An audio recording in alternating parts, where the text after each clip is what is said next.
నమస్తే, good afternoon, welcome to Raj news. This is Rajendra Komminedi. Telangana ఎన్నికల సమరంలో దూకుడు పెంచాయి ప్రధాన పార్టీలు. విడతల వారీగా అభ్యర్థులను ఖరారు చేస్తూ మరోవైపు ప్రచారాన్ని స్పీడప్ చేశాయి. కాంగ్రెస్ దాదాపు అన్ని సీట్లకు అభ్యర్థులను కన్ఫర్మ్ చేసింది. మరో 4 స్థానాల క్యాండిడేట్లను ఎంపిక చేయాల్సి ఉంది. అయితే తుంగతుర్తి, మిర్యాలగూడ, సూర్యాపేట టికెట్లను పెండింగ్లో పెట్టింది కాంగ్రెస్ హైకమాండ్. మరోవైపు బీజేపీ ఇప్పటికే 100 స్థానాలను అభ్యర్థులను ప్రకటించింది. మరో 19 సీట్లలో క్యాండిడేట్లను అనౌన్స్ చేయాల్సి ఉంది. ఇందులో షేర్లింగంపల్లి, తాండూరు వంటి కీలక స్థానాలు ఉన్నాయి. ఇక మాజీ ఎంపీ కొండా విశ్వేశ్వరరెడ్డి ఈ స్థానాల్లో తాను సూచించిన నేతలను టికెట్లు ఇవ్వాలని పట్టుబడుతున్నట్టు కూడా తెలుస్తుంది. మరోవైపు బీఆర్ఎస్ పార్టీ అన్ని స్థానాల అభ్యర్థులను ఖరారు చేసి ఇప్పటికే బీఫామ్లు ఇచ్చి ప్రచారాలకు కూడా ముమ్మరం చేసుకుంటుంది. ఇక అలంపూర్ అభ్యర్థిని మాత్రం మార్చే అవకాశం ఉందన్న చర్చ జరుగుతుంది. అయితే అభ్యర్థుల ఎంపిక దాదాపుగా పూర్తి కావడంతో ప్రచారంపై ఫోకస్ పెట్టాయి పార్టీలు. అన్ని పార్టీల నుంచి ముఖ్య నేతలు బహిరంగ సభలు, రోడ్ షోలు చేస్తూ ప్రజల్లోకి వెళుతున్నారు. అభ్యర్థులు, వారి కుటుంబ సభ్యులు ఇంటింటా ప్రచారం చేస్తున్నారు. అయితే సీట్ల కేటాయింపులో బీజేపీ బీసీలకు పెద్దపీట వేస్తే బీఆర్ఎస్ రెడ్లకు పెద్దపీట వేసింది. కాంగ్రెస్ కూడా రెడ్లకు పెద్దపీట వేస్తూనే అన్ని వర్గాలకు సమన్వయం చేసిన ప్రయత్నం చేసింది. ఈ నేపథ్యంలో ప్రజలు ఎవరికి పట్టం కట్టబోతున్నారనేది ఆసక్తిగా మారింది. ఇదే అంశానికి సంబంధించి మనతో డిస్కస్ చేయడానికి మన్యం కోటేశ్వరరావు గారు ఉన్నారు, అనలిస్ట్. అదేవిధంగా పాపారావు గారు కూడా అనలిస్ట్. నమస్తే కోటేశ్వరరావు గారు. నమస్తే పాపారావు గారు. కోటేశ్వర గారు, మొదటిగా తెలంగాణ ఎన్నికలను అంటే గడిచిన 2 ఎన్నికల్లో ఒక ఎత్తు అయితే ఈ ఎన్నికలు కాస్త డిఫరెంట్గా ఉండే అవకాశం ఉందని రాజకీయ వర్గాల టాక్ వినిపిస్తుంది. అంటే మరోపక్క సీట్ల విషయంలో కూడా అన్ని పార్టీలు నువ్వా నేనన్నట్టుగానే చాలా పకడ్బందీగా ఆలోచించి నిర్ణయం తీసుకున్నట్టు కూడా కనిపిస్తున్నాయి. ఏ విధంగా చూడొచ్చు?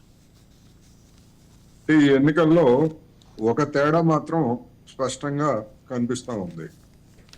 3 పార్టీలకు చెందినటువంటి అభ్యర్థులు లేదా పార్టీల విధంగా కానీ డబ్బుని, ప్రలోభాలని, ఓటర్లని ఆకట్టుకునేందుకు పెద్ద ఎత్తున రంగంలోకి తీసుకొచ్చేటువంటి అవకాశాలు స్పష్టంగా కనిపిస్తున్నాయి.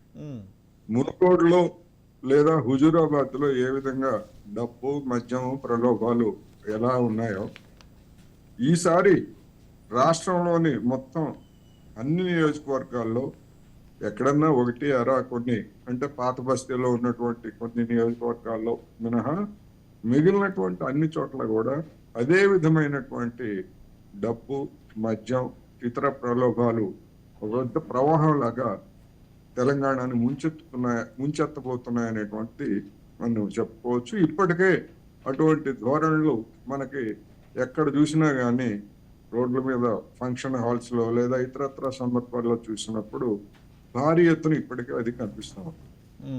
దీనికి తోడు అదనంగా ఈసారి రంగంలోకి వచ్చినటువంటి అంశం ఏంటంటే కుల అంశం.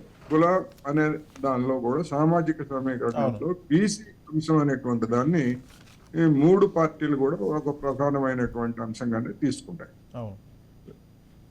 బీజేపీ అయితే ఏకంగా బీసీ క్యాండిడేట్ మా సీఎం అభ్యర్థి అని చెప్పేసి అమిత్ షా గారు చెప్తే, ఆయన మురళీధర్ రావు గారు బండి సంజయ్ బీసీ మా ముఖ్యమంత్రి అభ్యర్థి అన్నట్టుగా సూచనప్రాయంగా చెప్పారనేటువంటిది కూడా మనకు తెలిసింది.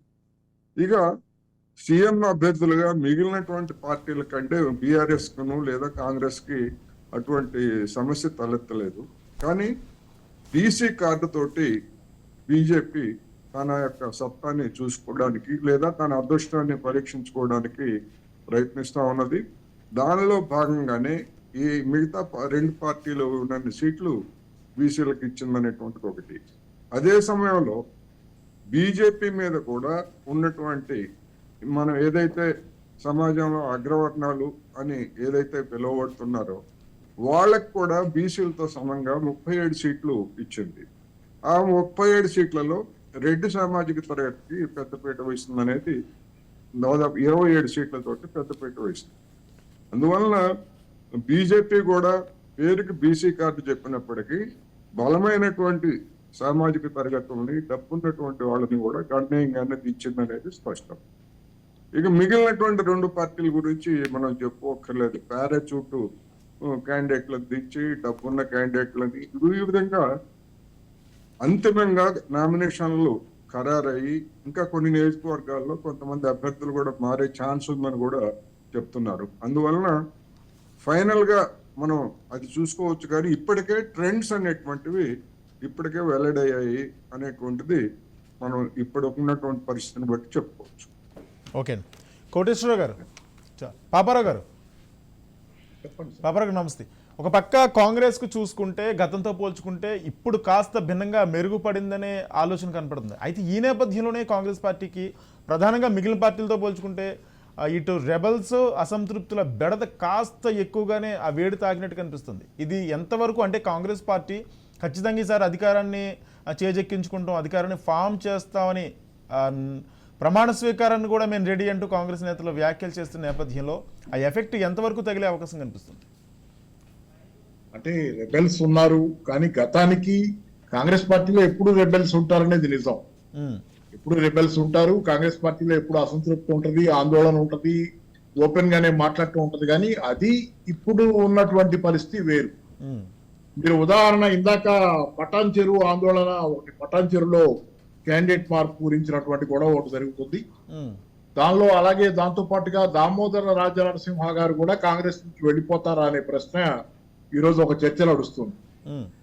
ఇప్పుడే వచ్చిన వార్త ఏంటంటే మానవతారాయ్, ఆయన సత్తుపల్లి సీట్ ఆశించిన విద్యార్థి ఉద్యమ నాయకుడు మానవతారాయ్ గారు రిబెల్ క్యాండిడేట్ గా ఆయన సీట్ రాకపోతే పోటీ చేస్తున్నారని. సరే, ఏదేమైనా ఏంటంటే ఇప్పుడు ఫస్ట్ టైం జరిగింది ఏంటంటే పటాన్ చెరువు నేపథ్యంలో అక్కడ అభ్యర్థిని మార్చిన నేపథ్యంలో మీకు గాంధీ భవన్ మీద కాదు వాళ్ళు వెళ్ళింది, రేవంత్ రెడ్డి గారి ఇంటి మీదకి వెళ్ళారు. ఇది గుణాత్మకమైనటువంటి చాలా పెద్ద మార్పు. ఇండికేటర్ ఏంటంటే అక్కడ గాంధీ భవన్ డిసైడ్ చేసిన దానికంటే ఈ రిబెల్ క్యాండిడేట్స్ అంతా, లేకపోతే కాంగ్రెస్ లో ఉన్న సీనియర్లు కానీ, కాంగ్రెస్ లో ఉదయపూర్ డిక్లరేషన్ అమలు చేయమన్నటువంటి బీసీ నాయకులు కానీ, వీళ్ళందరి ఆగ్రహం కేంద్రీకృతమై ఉంది రేవంత్ రెడ్డి మీద, కాంగ్రెస్ పార్టీ మీద కాదు. కాంగ్రెస్ హైకమాండ్ కోరుకుంటుంది ఒకటి, ఇక్కడ రేవంత్ రెడ్డి గారు చేస్తుంది ఒకటి అనే ఫీలింగ్ కాంగ్రెస్ లోనే చాలా మంది.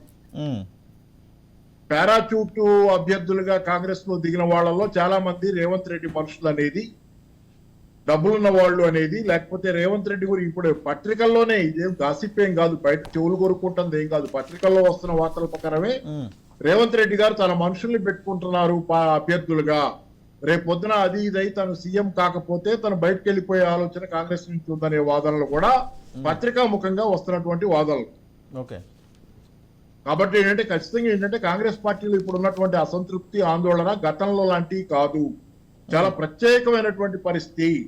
కాంగ్రెస్ లో ట్రోజన్ హార్స్ వ్యవహారం ఒకటి నడుస్తుంది అనేది ఒకటి బలంగా ఉన్నటువంటి ఈ. కానీ గతంతో పోల్చుకుంటే ఎవరైతే సీనియర్ నేతలు ఇప్పటి వరకు కాంగ్రెస్ పార్టీలో ఉన్నారో వాళ్ళంతా నడిపించిన ఎత్తు ఒక ఎత్తు అయితే, రేవంత్ రెడ్డి వచ్చిన తర్వాత కాంగ్రెస్ పార్టీని రాష్ట్రంలో ఒక పైకి తీసుకొచ్చారు, గ్రాఫ్ పెంచారు అనే వాదన కూడా వినబడుతుంది. వాస్తవం లేదంటారా?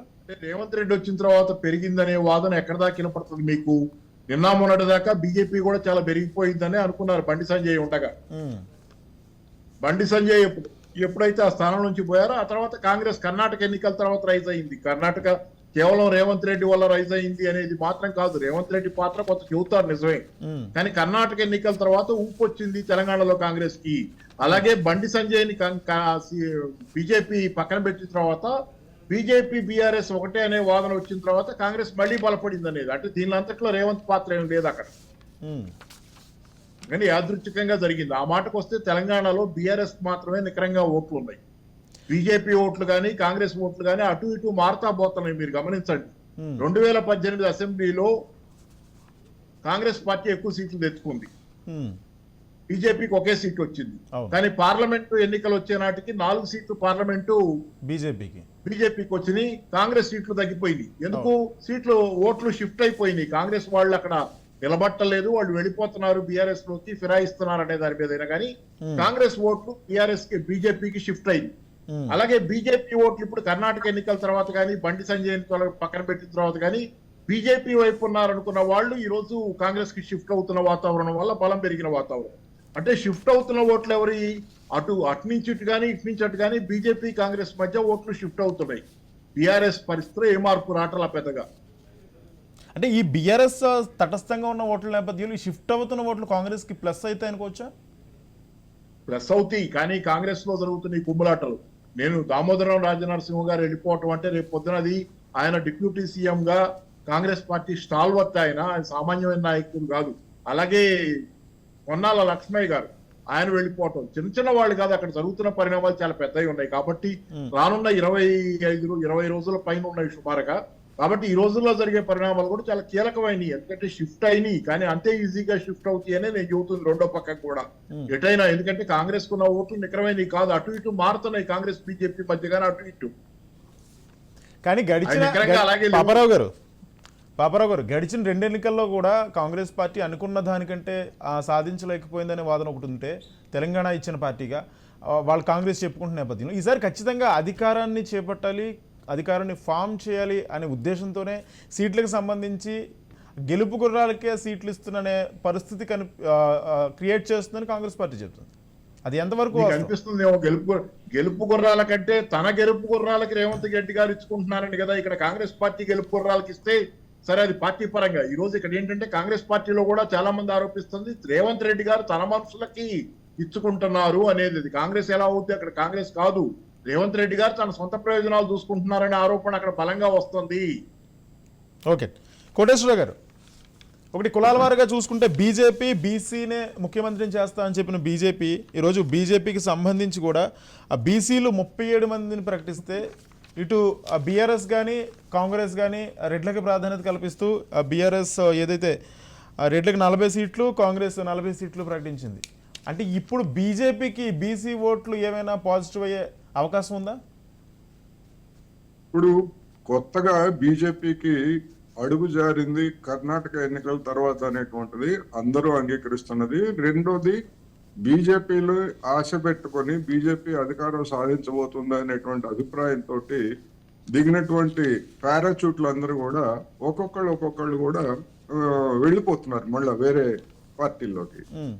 ఇటువంటి పరిస్థితుల్లో 100కి 100 అంటే 119కి 119 సీట్లలో బీసీలను పెట్టినా గానీ ఆ పార్టీ గెలుస్తుందని ఎవరికి నమ్మకం లేదనేటువంటిది ముందు గమనించాలి. అందుకని ఇప్పుడు బీసీ కార్డు ఎందుకు తీసుకొచ్చిందంటే ప్రధానమంత్రి బీసీ అని చెప్పేసి ఇంతకు ముందు నుంచే చెప్తున్నారు.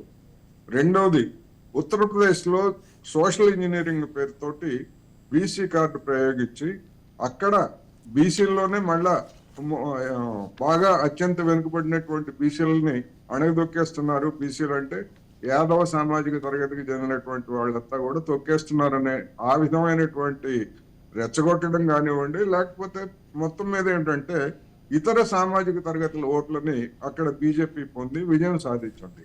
ఇక్కడ కూడా అలాంటి ఎత్తుగడల్ని సోషల్ ఇంజనీరింగ్ నే దాని యొక్క మత ధోరణులకి మతతత్వంతో పాటు అలాంటి సోషల్ ఇంజనీరింగ్ నే ఇక్కడ చేసి ఒక ప్రయోగం చేయబోతోంది అనేది కూడా మనం అర్థం చేసుకోవాలి.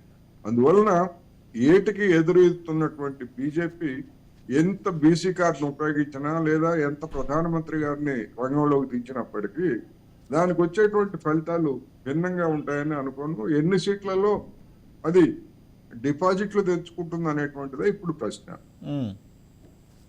మిగిలినటువంటి పార్టీల విషయానికి వస్తే డెఫినెట్ గా కాంగ్రెస్ కానీ లేదా బీఆర్ఎస్ కానీ కాంగ్రెస్ చెప్పినటువంటి ఉదయపూర్ మదనం లేకపోతే మరొక మదనం పేరేది చెప్పినప్పటికీ 34 సీట్లు ఇస్తామని చెప్పేసి చెప్పినటువంటి కాంగ్రెస్ దానికి అనుగుణమైనటువంటి సీట్లు ఇవ్వలేదనేది మనకి ఇప్పటికే రుజువు అయిపోయింది. ఇంకా కొత్తగా ఇచ్చేది ఏమి లేదు.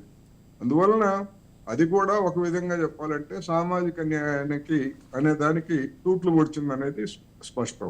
ఇక బీఆర్ఎస్ అది ఏకంగా గతంలో ఇచ్చినటువంటి సీట్లు లేదా ఆల్రెడీ ఉన్నటువంటి వాళ్ళని తప్ప కొత్తగా ఎంటర్టైన్ చేయడానికి అది సిద్ధపడలేదు.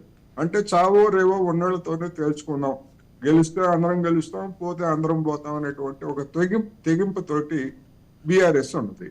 అందువలన ఈ మొత్తం మీద చూసినప్పుడు కులాల గొడవ ఇవన్నీ కూడా ఉన్నప్పటికీ కొంత అది ఎన్నికల ప్రచారంలో కొంత ఎన్నికలు పనిచేస్తుంది తప్ప గెలుపోవటముల దగ్గరకు వచ్చేసరికి ఈ కుల ప్రాతిపదికలు అనేటువంటివి పనిచేసేటువంటి అవకాశాలు తక్కువ, ముఖ్యంగా తెలంగాణలో కానీ ఆంధ్రప్రదేశ్లో కానీ. నేను ముందే చెప్పినట్టుగా డబ్బు ప్రలోభాలు వాటి ముందు ఈ కులాలు, ఎందుకంటే గతంలో కూడా బీసీలకు మేము ఎంతమంది ఉన్నాము, మాకన్ని సీట్లు లేదా మాకంత వాటా అనేటువంటి నినాదంతో అనేక మంది పోటీ చేశారు. చాలా ఘోరంగా 100 ఓట్లు 150 ఓట్లు 200 ఓట్లు కూడా అటువంటి క్యాండిడేట్లు తెచ్చుకున్నది చూసాం మనం. అందుకని కులపరమైనటువంటి ఐక్యత అది బీసీలు కావచ్చు, ఎస్సీలు కావచ్చు, లేదా ఓసీలు కావచ్చు, ఎవరైనా కానీ కులపరమైనటువంటి ఐక్యత అనేటువంటిది ఎక్కడ భారతదేశంలో రాదు. అందువలన ఇప్పుడు జరుగుతున్నటువంటి పోటీల్లో సాధారణ అభిప్రాయం ప్రకారం ఏంటంటే కాంగ్రెస్ గతం కంటే బలం పుంజుకుంది. కానీ ఈ కుమ్ములాటలు లేకపోతే ఈ తిరుగుబాట్లు ఇటువంటివన్నీ కూడా చూసిన తర్వాత ఇప్పటికే నా అభిప్రాయం ప్రకారం అయితే నెక్ టు నెక్ కాంగ్రెస్ వాళ్ళు చెప్పుకోవచ్చు మాకు 80 సీట్లు వస్తాయి 90 సీట్లు వస్తాయని, కానీ బీఆర్ఎస్ ని కూడా తక్కువ అంచనా వేయాల్సినటువంటి అవసరం లేదు. అందుకని నెక్ టు నెక్ నువ్వా నేనా అన్నట్టుగా ఉన్నటువంటి పరిస్థితి ఇవాళ ఉన్నది. ఈ పరిస్థితిని కాంగ్రెస్ తన లోపాలని అంటే ముఠా కుమ్ములాటల్ని వాటిని ఆయన వెనక సర్దుబాటు చేసుకుంటే గట్టి పోటీనిస్తుంది. లేకపోయేట్లయితే దెబ్బతిన్నా కానీ ఆశ్చర్యం లేదనేది నేను చెప్పదలుచుకున్నాను. ఓకే, కానీ మరోపక్క బీజేపీకి సంబంధించి కూడా ఎవరైతే సీనియర్ నేతలు ఉన్నారో సీనియర్ నేతల వారసులకి టికెట్లు రాలేదని ఒక అసంతృప్తి వాదన వినబడింది. ఇటు ఎవరైతే గవర్నర్ బండారు దత్తాత్రేయ కుమార్తె కానీ ఇంకా మిగిలిన వారసులకు కూడా టికెట్లు రాలేదని వాదన ఉంది. ఇప్పటికే బీజేపీ ఆ గ్రాఫ్ పడిపోయిందని వినిపిస్తున్న నేపథ్యంలో ఇది ఇంకా బీజేపీకి మైనస్ అవుద్దా? డెఫినెట్ గా ఒకవేళ మీరు చెప్పినటువంటి ఆ విధమైనటువంటి క్యాండిడేట్లకి సీట్లు ఇచ్చినా గానీ అది బీజేపీకి మైనస్ పాయింట్ అవుతుంది. ఎందుకు అంటే ప్రాంతీయ పార్టీలని కుటుంబ పార్టీలు లేదా వారసత్వ పార్టీలు అని చెప్పేసి అది ప్రచార దాడి చేస్తున్నది. రెండోది మేము అటువంటి వాళ్ళం కాదు అని చెప్పేసి బీజేపీ పెద్దలు చేసినటువంటి ప్రచారానికి అది విరుద్ధం అవుతుంది. అందువలన ఆచరణలో ఒకవేళ అటువంటి చేసేట్లయితే ప్రత్యర్థులు వెంటనే అందుకుంటారు మీ సంగతి ఏమిటి, మీరు కూడా కుటుంబ పార్టీగా మారుతుందని. అందుకని బీజేపీ యొక్క అవకాశవాద వైఖరి ఎదుటి వాళ్ళని విమర్శించేటప్పుడు చేసినటువంటి అవకాశవాద వైఖరి ఇవాళ ఆ పార్టీ మెడగా చుట్టుకుంది. అంటే పార్టీలో సీనియర్స్ గా ఉన్నటువంటి వాళ్ళు కూడా తమ బిడ్డలకి లేదా తమ బంధువులకి సీట్ రాకపోయేట్లయితే మిగిలినటువంటి పార్టీల మాదిరిగానే అసంతృప్తిని వెళ్ళగక్కేటువంటి అవకాశం ఉంది. అది ఆ బీజేపీకి రాజకీయంగా కూడా నష్టమే అనేది చెప్పుకోవచ్చు. పాపారావు గారు, ప్రధానంగా బీఆర్ఎస్ చూసుకుంటే కాళేశ్వరాన్ని వజ్రాయుధంలా చూపించుకుంటూ బీఆర్ఎస్ ముందుకు వెళుతుంటే అదే కాళేశ్వరం బీఆర్ఎస్ అవినీతికి కేసీఆర్ పాలనలో అవినీతికి అదొక ఎగ్జాంపుల్ అంటూ ప్రతిపక్ష పార్టీలు అనిపిస్తున్నాయి. అంటే ఈ సిచ్యువేషన్లో ఈ కాళేశ్వరం కానీ లేకపోతే మిగిలిన ప్రాజెక్టులు మేడిగడ్డ అన్నారం కానీ ఇవన్నీ కూడా బీఆర్ఎస్కి పాజిటివా నెగిటివా జరుగుతున్న పరిణామాల నేపథ్యంలో? జరుగుతున్న పరిణామాల్లో నెగటివ్ కాకుండా ఉండదు. ఎందుకంటే ప్రచారం భారీ ఎత్తున జరుగుతుంది. దానిలో నిజానిజాల ప్రశ్నలు ఖచ్చితంగా ఉన్నాయి. అంటే పిల్లర్లు కుంగటం నిజం, అయితే పిల్లర్లు కుంగటం చాలా సాధారణ సమస్య, టెక్నికల్ సమస్య అని వీళ్ళు చెబుతున్నారు.